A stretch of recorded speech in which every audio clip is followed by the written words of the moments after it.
জুলাইয়ের অর্জন ম্লান করতে পারে মব, বললেন অ্যাটর্নি জেনারেল। নির্বাচনে অংশ নিতে পারবে না ট্রাইব্যুনালে দণ্ডিতরা।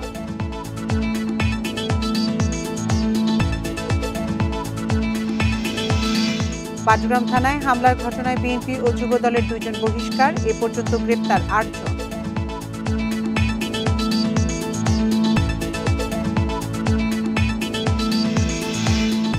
জুলাই পদযাত্রায় বগুড়ায় এনসিপির পথসভা, তরুণদের কাছে তুলে ধরা হচ্ছে নতুন রাজনীতির ভাবনা।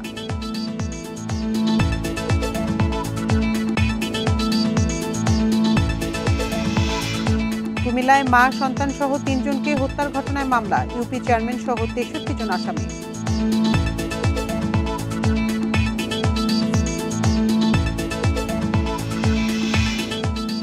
এবং কলম্বোয় শ্রীলঙ্কার বিপক্ষে সিরিজ বাঁচানোর লড়াইয়ে নামছে বাংলাদেশ, বাড়তি দায়িত্ব নিতে হবে ব্যাটারদের।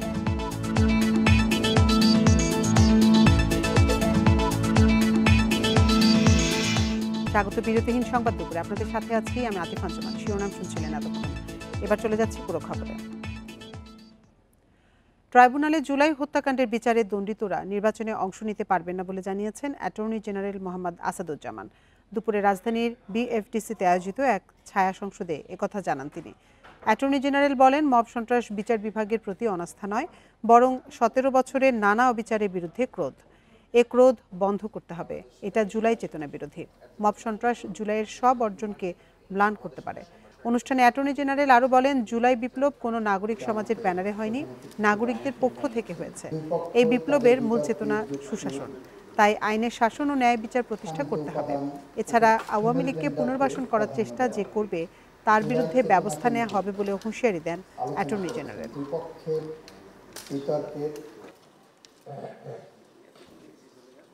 এই প্রতিষ্ঠা করতে যেই আমরা যখন অপরাধ ট্রাইব্যুনালে দণ্ডিতরা আগামী নির্বাচনে অংশগ্রহণ করতে পারবে কি না, উত্তর পারবে না।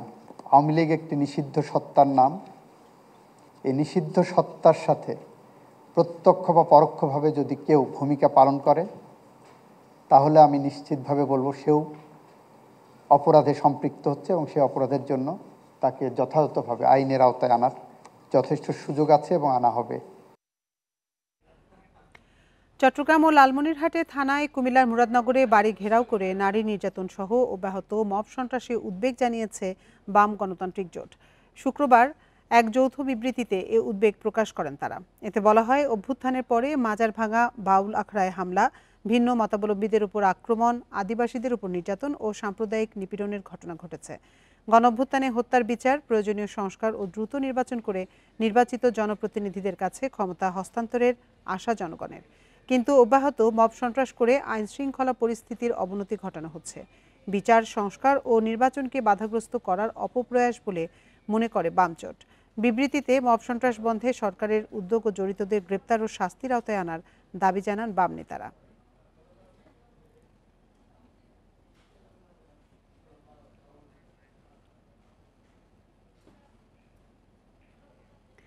লালমনিরহাটের পাটগ্রাম থানায় হামলার ঘটনায় আরও 4 জনকে গ্রেপ্তার করেছে পুলিশ। এ নিয়ে মোট গ্রেপ্তার 8 জন। শুক্রবার রাতে বিভিন্ন স্থানে অভিযান চালিয়ে তাদের গ্রেপ্তার করা হয়। দুপুরে তাদের আদালতে তোলার কথা রয়েছে। হামলার ঘটনায় এরই মধ্যে বিএনপি ও যুবদলের 2 নেতাকে বহিষ্কার করা হয়েছে। শুক্রবার রাতে জেলা বিএনপির দপ্তর সম্পাদক জয়নুল আবদিন স্বপন স্বাক্ষরিত এক চিঠিতে এই সিদ্ধান্ত জানানো হয়। বহিষ্কৃতরা হলেন পাটগ্রাম উপজেলা বিএনপির সদস্য বাদশাহ জাহাঙ্গীর মোস্তাজির চপল ও পৌর যুবদলের যুগ্ম আহ্বায়ক মাহমুদ হোসেন। দলীয় শৃঙ্খলা পরিপন্থী কাজ ও দলের ভাবমূর্তি ক্ষুণ্ণ করায় তাদের বহিষ্কার করা হয়েছে। এর আগে বুধবার রাতে পাটগ্রাম থানায় হামলা চালিয়ে 2 আসামিকে ছিনিয়ে নেয়া ও পুলিশসহ 20 জনকে আহতের ঘটনায় পাটগ্রাম ও হাতীবান্ধা থানায় আলাদা 2টি মামলা করে পুলিশ। এতে 54 জনের নাম উল্লেখ সহ অজ্ঞাত প্রায় 700 জনকে আসামি করা হয়েছে।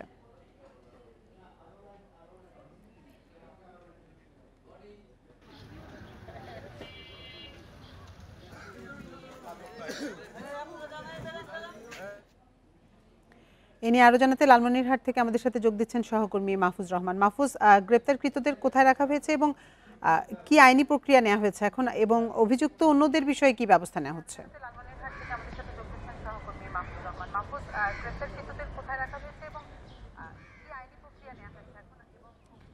জি, গত বুধবার লালমনিরহাটের পাটগ্রামে যে থানায় হামলা হয়, এই হামলার জন্য কিন্তু পুলিশের পক্ষ থেকে হাতীবান্ধা থানায় ২৭ জনের নাম উল্লেখ করে এবং হাতীবান্ধা থানায় ২৭ জনের নাম উল্লেখ করে মোট ৫৪, পাশাপাশি প্রায় ৪ শতাধিক অজ্ঞাতনামায় কিন্তু মামলা হয়। এই ঘটনায় অভিযান চালিয়ে কিন্তু পুলিশ গতকাল ৪ জন গ্রেপ্তার করে এবং আজকে দিবাগত রাতে ৪ জনকে গ্রেপ্তার করে। ৪ জনের মধ্যে রয়েছেন লালমনিরহাটের পাটগ্রাম উপজেলা বিএনপির সদস্য চয়ন, পাশাপাশি যুবদলের মাহমুদ সহ এবং স্বেচ্ছাসেবক দল নেতা মাহিদুল সহ ৩ জনকে কিন্তু গ্রেফতার করা হয়েছে। আমরা দেখেছি যে কিছুক্ষণ আগে আমরা প্রশাসনের সাথে কথা বলে যেমনটি জেনেছি, তাদেরকে কিন্তু ইতোমধ্যে আদালতের উদ্দেশ্যে নিয়ে আসা হচ্ছে। অর্থাৎ আমরা শেষ খবর পাওয়া পর্যন্ত তারা কিন্তু এই মুহূর্তে কালীগঞ্জের কোনো একটি জায়গায় কিন্তু অবস্থান করছেন।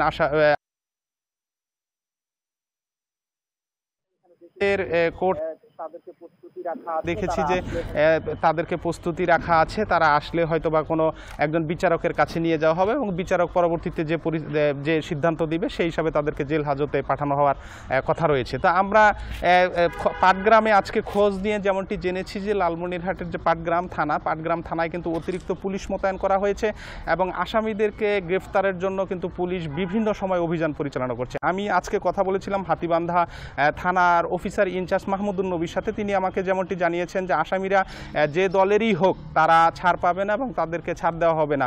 আমরা গতকালকে দেখেছি লালমনিরহাটের যে এক আসনের সম্ভাব্য বিএনপি প্রার্থী ব্যারিস্টার হাসান রাজি প্রধান, তিনি কিন্তু সংবাদ সম্মেলনের মাধ্যমে বিএনপির কেউ জড়িত নয় বলে জানিয়েছেন এবং যদি কেউ এই নৃশংস ঘটনার সাথে জড়িত হয় তাদেরকে আইনের আওতায় আনা হবে এবং আইনের আওতায় কিন্তু আনার জন্য প্রশাসনকে তিনি অনুরোধ জানিয়েছেন। পাশাপাশি তিনি বলেছেন যে দুষ্কৃতিকারী কোনো দলের হতে পারে না, তারা রাজনীতির পাশাপাশি যদি ব্যবসায় পরিচালিত থাকে, সংযুক্ত থাকে, তাদেরকে আইনের আওতায় আনা হোক, সেটি কিন্তু তিনি দাবি জানিয়েছেন প্রশাসনের প্রতি এবং প্রশাসনকে তারা সর্বোচ্চ সহযোগিতা করবেন। এ বিষয়ে কিন্তু 2 জনকে আমরা ইতিমধ্যে দেখেছি যে বহিষ্কার করা হয়েছে। যে বিএনপির সদস্য আছেন, পাটগ্রাম বিএনপির সদস্য জাহাঙ্গীর চপল, পাশাপাশি মাহমুদ যুবদলে যিনি রাজনীতি করেন, তাদেরকে কিন্তু গতকালকে কেন্দ্রীয় যুবদল পাশাপাশি লালমনিরহাট জেলা বিএনপির এক প্রেস বিজ্ঞপ্তিতে কিন্তু তাদেরকে বহিষ্কারের বিষয়টি নিশ্চিত করেছেন। তা আমরা দেখেছি যে তাদেরকে কিন্তু আদালত চত্বরে কিছুক্ষণ পরে আনা হবে। সবশেষ অবস্থা পাটগ্রামে কিন্তু পুলিশ সতর্ক পাহারায় রয়েছেন এবং আসামি যারা আছেন তাদেরকে ধরার জন্য কিন্তু তাদেরকে গ্রেফতার করার জন্য কিন্তু পুলিশ অভিযান চালিয়ে যাচ্ছেন। তো এই ছিল লালমনিরহাট থেকে আমার কাছে সর্বশেষ। লালমনিরহাট থেকে সবশেষ তথ্য জানাচ্ছিলেন সহকর্মী মোস্তাফিজ রহমান। যেনতেন নির্বাচন চায় না জামায়াত, একই সঙ্গে নেতাকর্মীদের যে কোনো পরিস্থিতির জন্য প্রস্তুত থাকার আহ্বান জানিয়েছেন জামায়াতে ইসলামীর আমির ডাক্তার শফিকুর রহমান। সকালে ফেনীতে রুকন সমাবেশে যাওয়ার পথে কুমিল্লার পদুয়ার বাজারে পথসভায় এসব কথা বলেন তিনি বলেন, আগামীতে যে কোনো ফ্যাসিবাদের বিরুদ্ধে কঠোর প্রতিরোধ গড়ে তুলতে হবে। শহীদদের রক্তের সঙ্গে কাউকে বেইমানি করতে দেয়া হবে না। ইদানিং কিছু রাজনৈতিক দল দখল ও লুটপাট শুরু করেছে বলে মন্তব্য করেন তিনি। এছাড়াও পথসভায় স্থানীয় নেতাকর্মীদের সঙ্গে মত বিনিময় করেন জামায়াতের আমির ডাক্তার শফিকুর রহমান। ফেনীতে যাওয়ার পথে কুমিল্লায় পৃথক 4টি পথসভায় অংশ নেন জামায়াতের আমির। আগামীতে যে কোনো ফেস্টিভাল নতুন পুরাতন বুঝি না, এই ফেস্টিভালের বিরুদ্ধে আমাদেরকে কঠোর প্রতিরোধ গড়ে তুলতে হবে। এই প্রতিরোধের জন্য দেশবাসীকে প্রস্তুত থাকতে হবে ইনশাআল্লাহ। কাজে আগামী নির্বাচন সুষ্ঠু আর উপর সেটা নির্ভর করবে। আমরা যেন তেন কোনো নির্বাচন চাই না। ত্রয়োদশ সংসদ নির্বাচনের প্রচারণায় পোস্টার না রাখার সিদ্ধান্ত রাজনৈতিক সংস্কৃতির বড় পরিবর্তন বলে মনে করছে এনসিপি। তবে বিএনপির মতে পোস্টার না থাকলে নির্বাচনী প্রচারণায় বড় প্রভাব পড়বে, পৌঁছানো যাবে না প্রান্তিক মানুষের দোরগোড়ায়। বিশেষজ্ঞরা বলছেন পরিবেশ দূষণ রোধে পোস্টারের ব্যবহার বন্ধ করা উচিত। আগামী সংসদ নির্বাচনে প্রচারণার ক্ষেত্রে বেশ কিছু পরিবর্তনের সুপারিশ করেছে নির্বাচন কমিশন। সম্প্রতি রাজনৈতিক দল ও প্রার্থীর জন্য সংশোধিত আচরণবিধির খসড়া ওয়েবসাইটে প্রকাশ করে ইসি। এতে আপত্তি থাকলে জানানো যাবে মতামত। খসড়ায় নির্বাচনী প্রচারে প্রার্থীদের পোস্টার বাদ দেওয়ার প্রস্তাব করা হয়েছে। এর বদলে থাকবে বিলবোর্ড, ব্যানার, ফেস্টুনকেও সংজ্ঞায়িত করা হয়েছে নতুনভাবে। সামাজিক যোগাযোগ মাধ্যমে প্রচারণায় বৈদেশিক বিনিয়োগ না করা হয়েছে। আচরণবিধি না মানলে জরিমানা 3 গুণ বাড়িয়ে 1.5 লাখ টাকার বিধান রাখা হয়েছে। বিএনপি মনে করে পোস্টার ছাড়া প্রার্থী নির্বাচনে দ্বিধায় পড়বে কৃষক, দিনমজুর সহ গ্রামের মানুষ। এক্ষেত্রে ম্যানুয়াল এবং অনলাইন দুই পদ্ধতি রাখার প্রস্তাব তাদের। পোস্টার তো আমার একটা সিম্বল, এই সিম্বলটা তো না দেখতে মানুষ ভোট কেমনে দেয়, ভোটটা দিবে। কতগুলি সংস্কার ভালোই লাগে, আর কিছু কিছু সংস্কার উদ্ভট, হয়তো এটা 10 বছর পরে ওইটাই স্বাভাবিক মনে হবে। আর সংস্কার তো তুমি একদিনে থেমে থাকবে না। জাতীয় নাগরিক পার্টি এনসিপি মনে করে নির্বাচনী প্রচারে পোস্টার থাকলে খরচ বাড়ে, কিন্তু সব প্রার্থীর একরকম সঙ্গতি থাকে না। প্রত্যেকটি সোশ্যাল মাধ্যমে কিন্তু সবার কাছে এখন বেশ গ্রহণযোগ্য এবং সবাই সেটি ব্যবহার করছে। তো আমার মনে হয় যে সোশ্যাল মিডিয়াতে সুন্দরভাবে প্রচারণা করা সম্ভব। বিশেষজ্ঞদের মতে নির্বাচনী প্রচারণায় বড় জায়গা দখল করে আছে সোশ্যাল মিডিয়া। পোস্টারের সঙ্গে প্লাস্টিক ব্যবহার করে, সো এটা তো বন্ধ করা দরকার, এবং ইলেকশন কমিশন বারবার চেষ্টা করে পারে নাই। আর আরেকটা পয়েন্ট হচ্ছে যে এই যে পোস্টার লাগানো হয় সারা রাস্তা জুড়ে, এটা দেখতে খুব ইনডিসেন্ট মনে হয়। সারা দুনিয়াতে এই প্র্যাকটিস নাই। তবে সামাজিক মাধ্যমে প্রচারণার ক্ষেত্রে অবৈধ লেনদেনের সুযোগ আছে। এসব নিয়ন্ত্রণে কঠোর মনিটরিং করতে হবে ইসিকে, মত নির্বাচন সংশ্লিষ্টদের। সুলতানা জাহান মিতু, ইন্ডিপেন্ডেন্ট নিউজ, ঢাকা। কেউ যদি স্বৈরাচারের মতো আচরণ করে তবে তার পরিণতি আওয়ামী লীগের মতো হবে বলে মন্তব্য করেছেন এনসিপির আহ্বায়ক নাহিদ ইসলাম। অভ্যুত্থানের বর্ষপূর্তি উপলক্ষে উত্তরাঞ্চলের জুলাই পদযাত্রার ৫ম দিনে বগুড়ায় সাতমাথা মুক্তমঞ্চে আয়োজিত পথসভায় একথা বলেন তিনি। দলবাজ প্রশাসন, পুলিশ ও বিচারের দাবি জানিয়ে নাহিদ বলেন, আর কাউকে চাঁদাবাজি, সন্ত্রাসের রাজনীতি করতে দেওয়া হবে না। এর আগে সকালে পলিটেকনিক ইনস্টিটিউটের সামনে থেকে পদযাত্রা শুরু করেন নেতাকর্মীরা। সেখান থেকে সাতমাথা মুক্তমঞ্চের সামনে গিয়ে পথসভায় অংশ নেন তারা। পদযাত্রা শুরুর আগে শহীদ পরিবারের সাথে দেখা করেন নাহিদ ইসলাম। এনসিপির পদযাত্রার পরবর্তী গন্তব্য জয়পুরহাট ও নওগাঁ জেলায়।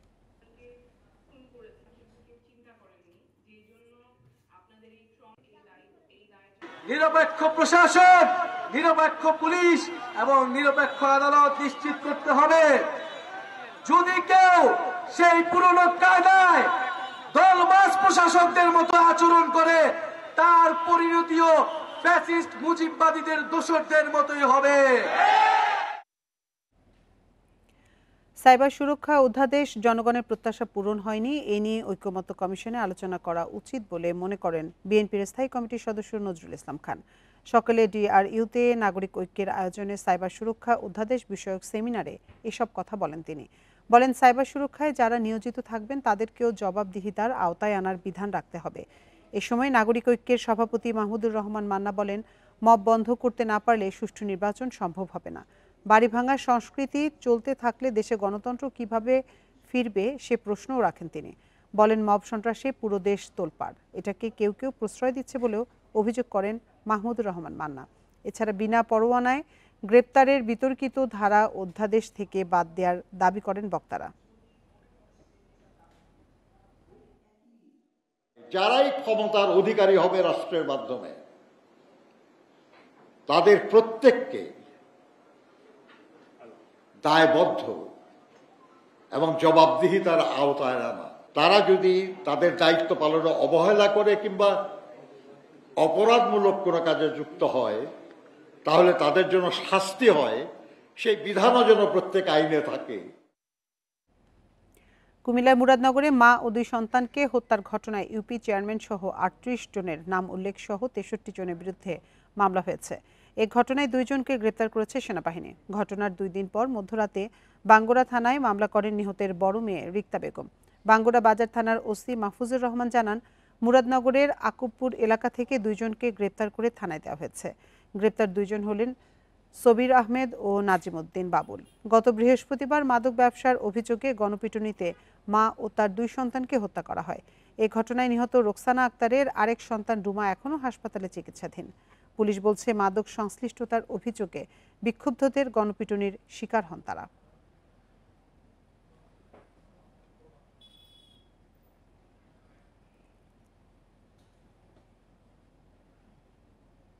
জুলাই অভ্যুত্থানে গুলিতে আহতদের মধ্যে অর্ধশত এখনও রাজধানীর কয়েকটি হাসপাতালে চিকিৎসাধীন।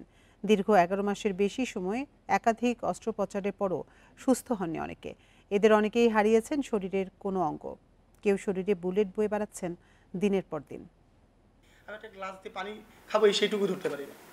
বাংলাদেশ মেডিকেল বিশ্ববিদ্যালয়ের কেবিন ব্লকে চিকিৎসাধীন জুলাই গণ অভ্যুত্থানের যোদ্ধা সোহানুর রহমান। গত বছরের 5 আগস্ট দুপুরে গাজীপুরের ভোগড়া বাইপাস এলাকায় গুলিবিদ্ধ হন 26 বছরের সোহান। সররা গুলি ছড়িয়ে পড়ে পায়ের গোড়ালি থেকে শরীর জুড়ে। কয়েকটি নার্ভ শুকিয়ে হাত ও পায়ের কর্মক্ষমতা কমেছে। আমি ঠিকমতো দাঁড়াইতে পারি না, যেহেতু আমার ওই পায়ের ডান পায়ে ভর দিতে পারি না। এই হচ্ছে আমার শারীরিক কন্ডিশন। বর্তমানে এই কন্ডিশনের ভিতরে আছে, সেই 5 আগস্ট থেকে এখন পর্যন্ত কন্ডিশন একই রকম। একই ব্লকে চিকিৎসা নিচ্ছেন পোশাক শ্রমিক নাজির হোসেন। হাঁটুতে গুলিবিদ্ধ হয়ে 11 মাসেরও বেশি সময় বুলেট বয়ে বেড়াচ্ছেন। পাশের শয্যায় আরেক যোদ্ধা শান্ত, তারও নার্ভ শুকিয়েছে।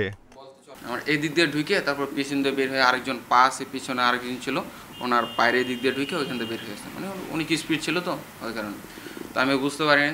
তারপর আর কি দৌড়াইছি অনেক। চাকরিটাও নাই, কোনো ইনকাম নাই 11 মাস হলে। এই অবস্থায় মেডিকেলে বসে বসে দিন কাটাইতেছি, পাওলে চলাফেরা করতে পারি না।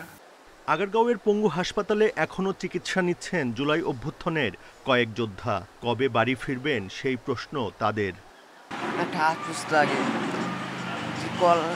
স্কুল যাইতে পারি না আমি 10 মাস ধরে। গুলি খাওয়ার পরে আব্বুর সাথে দেখা করতে পারি না। ট্রিটমেন্ট ওনারা দিতেছে, এখন তারা 11 মাস ধরে আমাদের অপারেশন করছে। তারা এখন বলে তোমাদের যা করা দরকার ছিল বাংলাদেশে আমরা তাই করছি। কর্তৃপক্ষ বলছে সাধ্যমতো চিকিৎসা করা হচ্ছে। বুলেটের আঘাতে অনেকের শরীরের ক্ষত তীব্র হওয়ায় সময় লাগবে সুস্থ হতে। মনো অপারেশন, একাধিক অপারেশন করতে হয়েছে, দফায় দফায় অপারেশন করতে হয়েছে।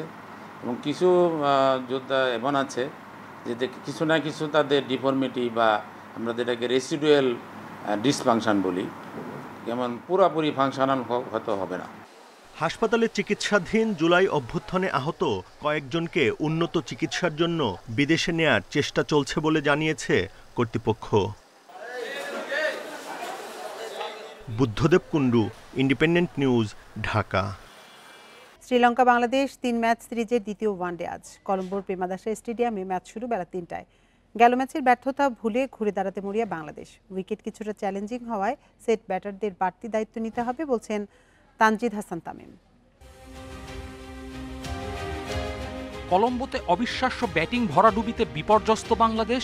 একই ভেন্যুতে সিরিজ বাঁচানোর মিশন। মানসিক চাপ সামলে ঘুরে দাঁড়ানোর পরীক্ষা শান্ত মিরাজদের। মূল সমস্যা দ্রুত উইকেট হারানো, মিডল অর্ডারে ধারাবাহিকতার অভাব। টানা ব্যর্থ লিটন। ওয়ানডেতে সবশেষ 8 ইনিংসের 4টিতেই শূন্য এলকেডির। দ্বিতীয় ম্যাচে তার বাদ পড়া অযৌক্তিক নয়। ওপেনিংয়ে টিকে যেতে পারেন ইমন, ব্যাটিং অর্ডারেও আসতে পারে রদবদল।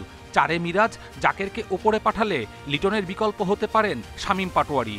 কলম্বোর ট্রিকি উইকেটে লঙ্কান স্পিনারদের সামলানোই মূল চ্যালেঞ্জ। যারা নতুন ব্যাটসম্যান যদি উইকেটে যায় তাদের জন্য একটু ডিফিকাল্ট, একটু সময় নিয়ে ব্যাটিং করা, এবং যারা সেট থাকবে তাদের শেষ পর্যন্ত খেলার চেষ্টা করতে হবে ম্যাচটা বের না হওয়া পর্যন্ত। আর হাসারাঙ্গার এগেইনস্টে যারা লেফটি ব্যাটসম্যানরা থাকবে তাদের আর কি বেশি খেলা উচিত, কারণ লেফটিদের জন্য অতটা ইফেক্টিভটা যতটা রাইটিদের জন্য ইফেক্টিভ। তো এই কিছু কিছু ইনফরমেশন আমাদের দেওয়া হয়েছে যেগুলো ইনশাল্লাহ সামনের ম্যাচে সবাই কাজে লাগাবে আশা করি। মুস্তাফিজ চোট কাটিয়ে সেরে না উঠলে তার সম্ভাব্য বদলি হতে পারেন নাহিদ রানা। রিশাদ সুস্থ হয়ে ফেরায় একাদশে নিশ্চিত। বোলিংয়ে নির্ভর বাংলাদেশ গেল ম্যাচের পুনরাবৃত্তি চাইবে না। টিম গোল যেহেতু 3 ম্যাচের সিরিজ 1 ম্যাচ শেষ হয়েছে, সামনে আরও 2 ম্যাচ আছে। আমরা 2 ম্যাচে চিন্তা করতেছি না, কারণ সামনের ম্যাচটা অনেক ইম্পর্টেন্ট টুর্নামেন্টে টিকে থাকতে হইলে। তো সামনের ম্যাচে সবার ফোকাস থাকবে। বড় জয়ে মোমেন্টাম স্বাগতিকদের পক্ষে। উইনিং কম্বিনেশন অপরিবর্তিত রাখতে পারে লঙ্কানরা। প্রসেস ঠিক রেখে সিরিজ জয়ে আত্মবিশ্বাসী আসালাঙ্কার দল। গেল ম্যাচে যা হয়েছে তা নিছক দুর্ঘটনা। বাংলাদেশ অভিজ্ঞ দল, তারা ঘুরে দাঁড়ানোর সামর্থ্য রাখে। তবে আমরা ভালো ছন্দে আছি। ছেলেরা সিরিজ জিততে মুখিয়ে আছে। প্রেমাদাসায় লঙ্কানদের টানা 5 ওডিআই জয়ের সবকটি আগে ব্যাট করে। সেই বিবেচনায় দ্বিতীয় ওয়ানডেতেও টস হবে গুরুত্বপূর্ণ।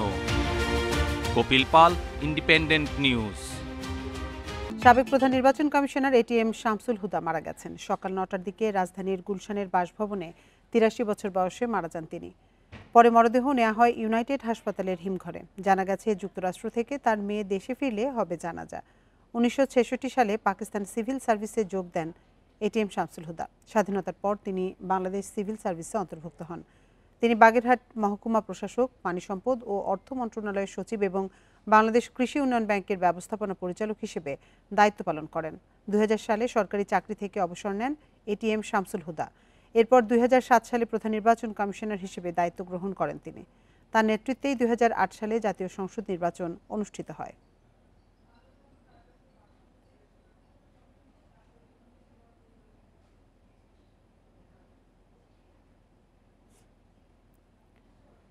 পঞ্চগড়ের ২ সীমান্ত দিয়ে নারী শিশুসহ ১৫ জনকে পুশিন করেছে ভারতীয় সীমান্তরক্ষী বাহিনী বিএসএফ। বিজিবি জানায় শুক্রবার রাতে ৫৬ বিজিবির আওতাধীন উপজেলা সদরের চাকলাহাট ইউনিয়নের খুনিয়াপাড়া দিয়ে ১০ জন ও অমরখানা ইউনিয়নের অমরখানা সীমান্ত দিয়ে ৫ জনকে পুশিন করা হয়। পরে তাদের আটক করে বিজিবি। আটকদের মধ্যে ৫ জন পুরুষ, ৫ জন নারী ও ৫ শিশু রয়েছে। খুনিয়াপাড়া সীমান্তে আটক ১০ জনকে সদর থানায় হস্তান্তর করা হয়েছে। আর অমরখানা সীমান্তের আটক ৫ জনকে থানা পুলিশের কাছে হস্তান্তরের প্রক্রিয়া চলছে বলে জানিয়েছে বিজিবি। এর আগে গত ২ মাসে ৭ দফায় নারী শিশুসহ ১১০ জনকে পঞ্চগড়ের বিভিন্ন সীমান্ত দিয়ে জোর করে বাংলাদেশে পাঠায় বিএসএফ।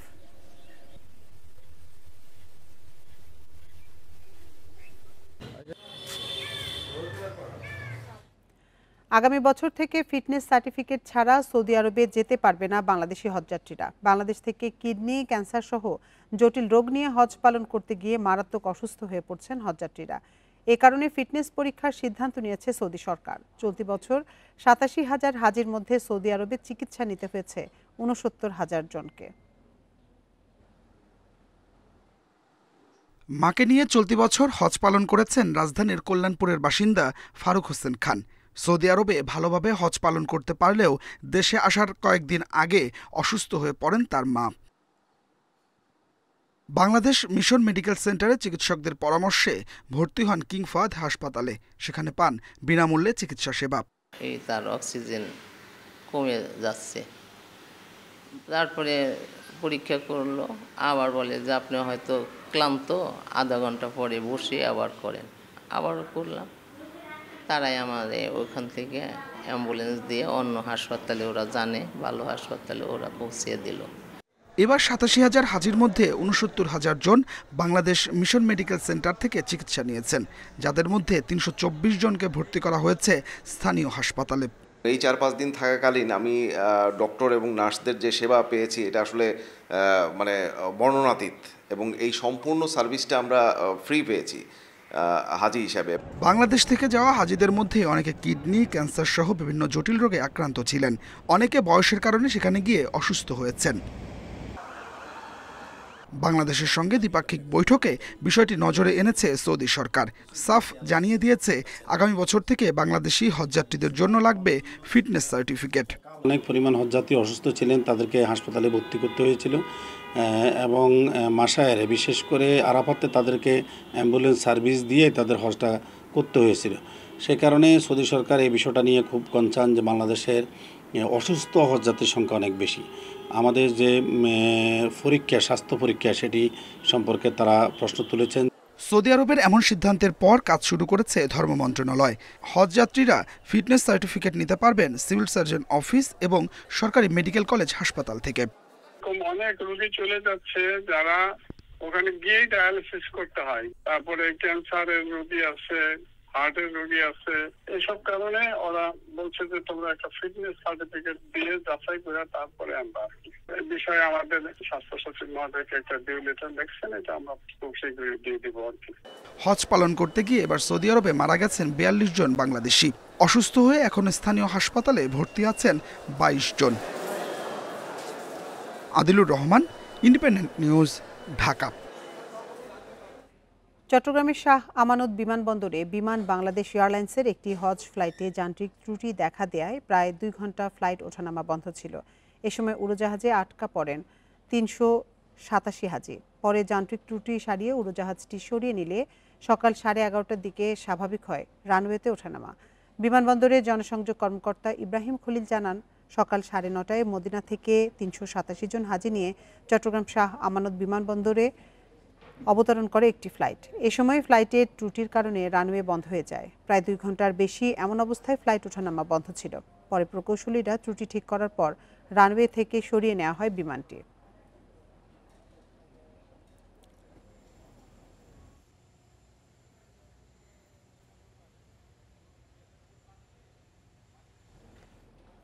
বঙ্গোপসাগরে সক্রিয় মৌসুমী বায়ুর সাথে আছে লঘুচাপের প্রভাব। এতে সারা দেশে আকাশ থাকছে মেঘাচ্ছন্ন, থেমে থেমে হচ্ছে বৃষ্টি। আবহাওয়ার পূর্বাভাস বলছে 9 জুলাই পর্যন্ত আবহাওয়া এমনই থাকবে। ঝোড়ো বাতাস ও বজ্র বৃষ্টির প্রবণতাও বাড়বে। মাস জুড়ে 3টি লঘুচাপ দেখা দিতে পারে সাগরে, তবে এতে ঘূর্ণিঝড় হবার আশঙ্কা কম। এবার মৌসুমি বায়ু বেশ আগেই চলে এসেছে। মে মাসের শেষে ভারী বৃষ্টিতে বর্ষার আগমন, তবে জুনে এসে স্বাভাবিকের চেয়ে কম হয়েছে বৃষ্টি। গড়ে প্রায় 450 মিলিমিটার বৃষ্টি হবার কথা, অথচ এ মাসে স্বাভাবিকের চেয়ে 19 মিলিমিটার কম ঝরেছে বৃষ্টি। জুলাই মাসে দেশের সবচেয়ে বেশি গড়ে প্রায় 500 মিলিমিটারেরও বেশি বৃষ্টি হয়। তবে গেল কয়েক বছরে এ সময় তাপপ্রবাহের প্রকোপ থাকছে। এবছর বেশ স্বস্তি। 9 জুলাই পর্যন্ত সারা দেশেই থেমে থেমে বৃষ্টির পূর্বাভাস দিয়েছে আবহাওয়া অধিদপ্তর। মেঘমালা যে বরাবর যায় সেই বরাবর থেমে থেমে বৃষ্টি হচ্ছে, বৃষ্টিপাত অব্যাহত রয়েছে। এখন যে কন্ডিশন, মৌসুমী বায়ুর সক্রিয়তা, বায়ুচাপের আধিক্য এবং মৌসুমী লঘুচাপের বর্ধিত অংশ বাংলাদেশের উপর থাকার কারণে আজকে থেকে প্রায় 9 তারিখ পর্যন্ত টানা প্রতিদিন থেমে থেমে বৃষ্টি হবে এবং বৃষ্টিপাতের তীব্রতা কখনো বৃদ্ধি পাবে, কখনো কম থাকবে। আবহাওয়া অধিদপ্তরের তথ্য বলছে, বঙ্গোপসাগরে গেল 100 বছরে জুন, জুলাই, আগস্ট, সেপ্টেম্বরে 466টি নিম্নচাপ হয়েছে। এ মাসেও সাগরে 3টি লঘুচাপ সৃষ্টির সম্ভাবনা আছে, যার একটি নিম্নচাপে রূপ নিতে পারে। তবে ঘূর্ণিঝড়ের সংখ্যা কম। বর্ষাকালে যেসব নিম্নচাপ বা গভীর নিম্নচাপ তৈরি হয় সেগুলো সাধারণত ঘূর্ণিঝড়ের রূপ নেয় না। পূবলি লঘুচাপের বর্ধিত অংশ আমাদের উত্তর বঙ্গোপসাগরে এসে পড়ে, মায়ানমার হয়ে উত্তর বঙ্গোপসাগরে পড়ে। বঙ্গোপসাগরের তাপমাত্রা একটু বেশি, তখন সেই লঘুচাপটি ঘনীভূত হয়ে নিম্নচাপ বা গভীর নিম্নচাপ হয় এবং সাইক্লোনে বা ঘূর্ণিঝড়ের রূপ নেওয়ার জন্য যতটুকু শক্তির প্রয়োজন সেই শক্তি উত্তর বঙ্গোপসাগরে এইসব সিস্টেম থাকাকালীন পায় না। মাস জুড়ে বৃষ্টির পূর্বাভাস থাকলেও মৃদু তাপপ্রবাহের বার্তা দিয়েছে আবহাওয়া অফিস। তারা বলছে, এ মাসেও 38 ডিগ্রি পর্যন্ত উঠতে পারে তাপমাত্রার পারদ। Shahriar Anirban, independent news, Dhaka. খাগড়াছড়িতে বর্ষার শুরুতে ভারী বর্ষণে ভূমিধসের কারণে ঝুঁকিতে পড়েছে সিন্দুকছড়ি জালিয়াপাড়া সড়ক। 24 কিলোমিটার নান্দনিক সড়কটি 37 পয়েন্টে ধসে গেছে মাটি। সড়কটি রক্ষায় দ্রুত সংস্কারের দাবি জানিয়েছেন স্থানীয়রা। খাগড়াছড়ির সিন্দুকছড়ি জালিয়াপাড়া সড়কটি দৃষ্টিনন্দন সড়ক হিসেবেই পরিচিত। কয়েক দফা ভারী বর্ষণে এই সড়কে অন্তত 37টি পয়েন্টে মাটি ধসে গেছে। এতে ভাঙনের ঝুঁকিতে পড়েছে রাস্তাটি। দ্রুত ভাঙন কবলিত অংশগুলো সংস্কারের দাবি স্থানীয়দের। সামনে যদি আবার বৃষ্টি আসে সেখানে কিন্তু এখানে যাতায়াত ব্যবস্থাটা করুণ হয়ে যাবে, যোগাযোগ বিচ্ছিন্ন হয়ে যাবে। কয়েকদিন আগে এমন যে বর্ষা হয়েছে, ওই বর্ষার মধ্যে তো রাস্তা ভেঙে পড়ছে। ওই রাস্তার মধ্যে আমরা তো গাড়ি চালানো, যানবাহন চলাচল খুব কষ্ট পাচ্ছি। বড় ক্ষতির আগে সড়কটিতে যান চলাচল স্বাভাবিক রাখতে জরুরি ভিত্তিতে মেরামতের দাবি জানিয়েছে শ্রমিক নেতারা। হয়তো এগুলো দ্রুত মেরামত না করলে জালিয়াপাড়া, মহাস্তরে, খাগড়াছড়ি যোগাযোগ বিচ্ছিন্ন হওয়ার সম্ভাবনা বেশি। সড়ক ও জনপদ বিভাগ জানিয়েছে, এরই মধ্যে পরামর্শক নিয়োগ দেওয়া হয়েছে। তাদের পরামর্শ অনুযায়ী স্বল্প ও দীর্ঘমেয়াদী প্রকল্পের মাধ্যমে সড়কটি রক্ষা করা হবে। প্রতিবেদন হাতে পেলে ওখান থেকে আমরা বেশ কিছু সুপারিশমালা পাবো। তো সেই সুপারিশমালার প্রেক্ষিতে হয়তো বা আমরা এই ক্ষেত্রে আরো কারিগরি দিকগুলো পুনর্বিবেচনা করে কাজ নেওয়া যায় কিনা হাতে, সেটা আমরা মাথায় রাখছি। 2023 সালে দৃষ্টিনন্দন এই সড়কটি নির্মাণ করে সেনাবাহিনীর engineering construction battalion 20 ECB. Independent news. বগুড়ায় যমুনা নদীর ডান তীরের ভাঙনে সারিয়াকান্দির ইছামারা এলাকায় হুমকির মুখে পড়েছে বন্যা নিয়ন্ত্রণ মূল বাঁধ। এ অবস্থায় সবকিছু হারানোর আশঙ্কায় স্থানীয়রা। ভাঙন রোধে দ্রুত ব্যবস্থা নেওয়ার দাবি জানিয়েছেন ভুক্তভোগীরা। এদিকে পানি উন্নয়ন বোর্ডের কর্মকর্তাদের দাবি, ভাঙন রোধে নেওয়া হয়েছে ব্যবস্থা। 2 বছর আগে যমুনা নদীর ভাঙনে ইছামারা ও ফকিরপাড়া এলাকায় বাড়িঘর ও শতবিঘা ফসলি জমি বিলীন হয়ে যায়। এরপর তীর রক্ষায় কাজ শুরু করে পানি উন্নয়ন বোর্ড। নদী ভাঙন ঠেকাতে প্রায় 12 কোটি টাকা ব্যয়ে জিও ব্যাগ ফেলা হলেও তা কাজে আসেনি, বরং কয়েকদিন আগে নতুন করে ভাঙনে ফসলি জমি সহ নদীগর্ভে হারিয়েছে প্রায় 700 মিটার এলাকা। হুমকির মুখে বন্যা নিয়ন্ত্রণ বাঁধ, আর এ নিয়ে আতঙ্কে স্থানীয়রা। আর এই ভাঙন ঠেকান না যায়, এই বাঁধের গেলে ঘরে আমাদের অবস্থা আরো খারাপ। বাঁধ যে জিলে বাড়ি ঘর আছে সব উঠে ভাসে যাবো। অতি নিকটে বাঁধ, এই বাঁধটাও যদি ধরে তাহলে আগের দাঁড়ানোর মতো আর জায়গাটা থাকতেছে না। আর আগে ভেঙে গেছে গা, আবার অনেক অল্প দিনের মধ্যে একবার ভাঙ্গা শুরু বেশি হয়ে গেছে গা, একবার বিঘে খানি গেছে, আরো যাওয়ার মতন ক্ষমতা হয়ে গেছে। পানি উন্নয়ন বোর্ড বলছে ইছামারা এলাকায় বন্যা নিয়ন্ত্রণ মূল বাঁধ থেকে মাত্র 300 মিটার দূরে 1 কিলোমিটার এলাকা জুড়ে ভাঙন ভয়াবহ আকার ধারণ করেছে। ঝুঁকিতে রয়েছে আরো 4.5 কিলোমিটার এলাকা। তবে ভাঙন রোধে স্থায়ী ব্যবস্থা নেওয়া হচ্ছে বলে জানান কর্মকর্তারা। শেখ কামালপুর থেকে ডাউন স্ট্রিম পর্যন্ত প্রায় 4 কিলোমিটার অরক্ষিত আছে, ভাঙন প্রবণ আছে। সেই ভাঙন কবলিত এলাকা স্থায়ীভাবে প্রতিরক্ষার কাজ করার জন্য আমরা একটা ডিপিপি প্রণয়ন করেছি স্টাডির ভিত্তিতে। সেই ডিপিপি ব্যয় দাঁড়িয়েছে 1750 কোটি। এই ডিপিপিটা অনুমোদন হলে এই 4 কিলোমিটার স্থায়ীভাবে প্রতিরক্ষা করা সম্ভব হবে। বন্যা নিয়ন্ত্রণ বাঁধটি ভেঙে গেলে বগুড়া ও সিরাজগঞ্জের অন্তত 5টি উপজেলায় স্কুল, মসজিদ সহ নানা অবকাঠামো ও ফসলি জমি ক্ষতিগ্রস্ত হবে। Hasibur Rahman, independent news, Sariakandi, Bogura. ইলিশের স্বাদ পেতে গত সপ্তাহের তুলনায় এখন দ্বিগুণ খরচ করতে হচ্ছে ক্রেতাদের। ব্যাপারীদের বেশিরভাগই মাছ নিয়ে অবতরণ কেন্দ্রে না আসায় এই পরিস্থিতি তৈরি হয়েছে। চাঁদপুরে মৎস্য অবতরণ কেন্দ্রে 3% কমিশন বৃদ্ধি করায় ঘাটে ইলিশ নিয়ে আসছেন না তারা। ফলে মনপ্রতি দাম বেড়েছে 40,000 টাকা। ইলিশের দাম নাগালে রাখতে দ্রুত পদক্ষেপ নেওয়ার নির্দেশ দিয়েছেন প্রধান উপদেষ্টা প্রফেসর ইউনূস। চলতি মৌসুমে চাঁদপুরের মৎস্য অবতরণ কেন্দ্রে 3 দফা বেড়েছে ইলিশের দাম। এক সপ্তাহের ব্যবধানে ছোট ও মাঝারি সাইজের ইলিশ মন প্রতি 80,000 টাকা বেড়ে বিক্রি হচ্ছে 1,20,000 টাকায়। কেজি প্রতি গড়ে 2,000 টাকার নিচে মিলছে না কোনো ইলিশ। আমদানি কম থাকলে এটা বাড়বে, এটা কাঁচামালের ক্ষেত্রে নির্ধারিত কোনো হয় না। পাইকারি বিক্রেতাদের অভিযোগ, ঘাট পরিচালনা বাবদ ব্যাপারীদের কাছ থেকে মন প্রতি 800 টাকা নেওয়া হতো। তবে খরচ মেটানো সম্ভব নয় এমন অজুহাতে জুলাই মাস থেকে 3% কমিশন বৃদ্ধি করে মৎস্য বণিক সমিতি। এতে ঘটে বিপত্তি। আগে মনে করেন 42 কেজি 500 দিয়ে দিত, এখন 42 কেজি দিতে করছে, তাহলে অবশ্যই এটা আপনার জেলেদেরকে একটা পার্সেন্টেজ দেওয়া হয়েছে না, আধা কেজি কমাই দিছে। ওই হিসাবে মনে করেন একটা আড়তদারিটা মনে করেন কিছুটা একটু বাড়ায় নিছে। জেলে যদি মাছ বেশি পায় অটোমেটিক দাম কমতে থাকে। তবে বিক্রেতাদের অভিযোগ নাকচ করেছে মৎস্য বণিক সমিতি। তাদের দাবি, নদীতে মাছ পাচ্ছে না জেলেরা। গড়ে 10 থেকে 15 জন ব্যাপারী ইলিশ নিয়ে আসছে ঘাটে। কমিশন সিস্টেম করা বলতে আগে একটা মন করা দালালি ছিল, এখন সব করা দালালি হবে। সারা বাংলাদেশে যেভাবে চলে যাবে, পার্টি মাছ নিয়ে আসতো, এখন 20 জন নিয়ে আসে। দিন দিন কমতেছে, মাছ কমতেছে, পার্টি কমতেছে। মাছ বাড়লে আবার পার্টি বাড়বে। ইলিশের দাম নির্ধারণের জন্য প্রস্তাব মন্ত্রণালয় পাঠিয়েছেন জেলা প্রশাসক। পরে দাম নিয়ন্ত্রণে মৎস্য ও প্রাণী সম্পদ মন্ত্রণালয়কে দ্রুত পদক্ষেপ নিতে নির্দেশ দিয়েছেন প্রধান উপদেষ্টা ডক্টর মোহাম্মদ ইউনূস। মূল্য নির্ধারণের বিষয়টাতে মন্ত্রণালয় যদি আমার কাছে স্পেসিফিক পরামর্শ চায় বা মতামত চায় যে আসলে কি পদ্ধতিতে আমরা ইয়ে করতে পারি, সেই ক্ষেত্রে হয়তো আমি তাদেরকে পরামর্শ দিব। আপাতত তারা যদি উদ্যোগটা নেয় তবে আমরা হয়তো বাকি কাজটা করতে পারবো আর কি।